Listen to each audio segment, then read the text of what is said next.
যদি ভাগ্যরেখা থেকে কোনো রেখা এইভাবে উঠে চন্দ্রের ঘরে যায়, তাহলে জল সংক্রান্ত ব্যাপারে সে বিশেষ লাভবান হয় এবং যথেষ্ট সৌভাগ্যবান হয়।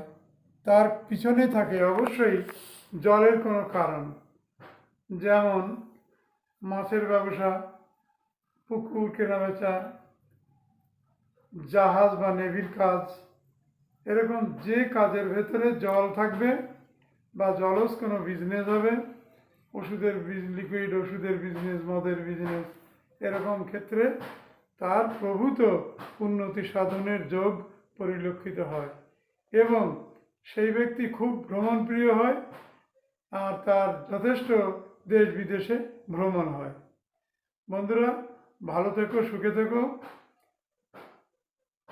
আমাকে লাইক, কমেন্ট, শেয়ার, সাবস্ক্রাইব করো। আর আমার দেওয়া নাম্বারে যদি যোগাযোগ করতে চাও, নিজেদের ভাগ্যের আরও বিশেষ ডেভেলপ করতে চাও বা মুশকিল আসান করতে চাও, তাহলে আমার সঙ্গে তোমরা আমার দেওয়া নাম্বারে যোগাযোগ করতে পারো। Thank you.